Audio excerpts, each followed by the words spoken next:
4 cup খুদের চাল,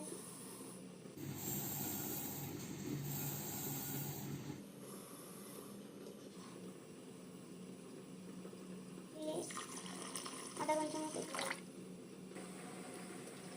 এখন 30 মিনিটের মতো ভিজিয়ে রাখবো। একটি প্যানে পর্যাপ্ত পরিমাণ তেল দিয়ে দিয়েছি। এখানে আমি তেল গরম হয়ে এখানে দিয়ে দিব পেঁয়াজ 1/2 কাপ পরিমাণ, 1/4 কাপ পরিমাণ। পেঁয়াজ রসুনটা কয়েক সেকেন্ড ভেজে না, 5-6টি লবণ স্বাদ মতো। চালগুলোকে আমি 2-3 মিনিট ভেজে নেব। 2-3 মিনিট ভেজে নেওয়া হয়েছে। এখন আমি মিক্স করতে পারি।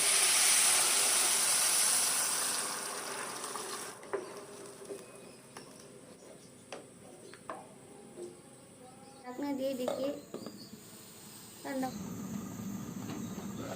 খুদে ভাজা পানি শুকিয়ে এসেছে, এটাকে একটু নেড়ে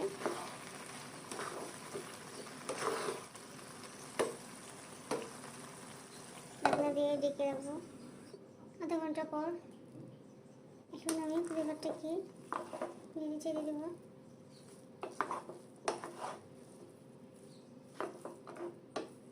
এটাকে এভাবে করে আর জাল দিয়ে নেব, উঁচু আছে সিদ্ধ করে। 5 মিনিট পর চুলা আঁচ বন্ধ। নেড়ে নিলেই তৈরি খুদে ভাত।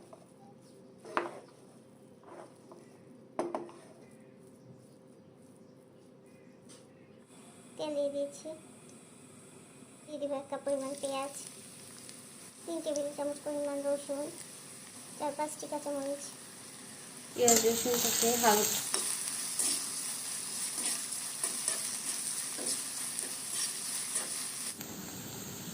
পেঁয়াজ চাপা ধুয়ে রাখা লবণ স্বাদ মতো, 1 চা চামচ লাল মরিচের গুঁড়া। এটাকে আমি আর কিছুক্ষণ ভেজে নেব।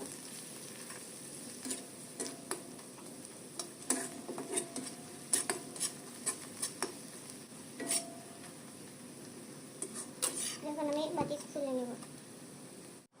লবণ দিয়ে এখানে সরিষার তেল দিয়ে দিয়েছি।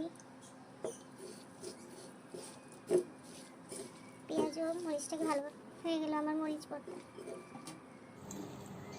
আলু ভর্তার জন্য এখানে একটা আলু সিদ্ধ করে নিয়েছি। সামান্য পরিমাণ সরিষার তেল হয়ে গেল আমার আলু ভর্তা। এখানে নিয়ে নিয়েছি ডাল, সিদ্ধ করে 2টা রসুন, শুকনো মরিচ,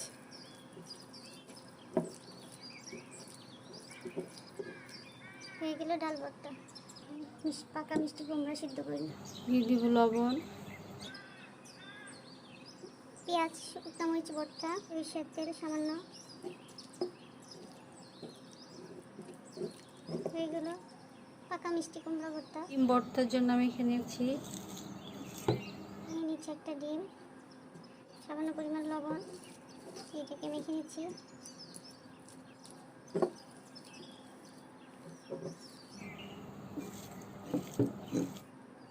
হয়ে গেল ডিম ভর্তা রেডি। মরিচ ভর্তা, আলু ভর্তা, ডাল ভর্তা, মিষ্টি কুমড়া ভর্তা, ডিম ভর্তা, চাপা শুটকি ভর্তা।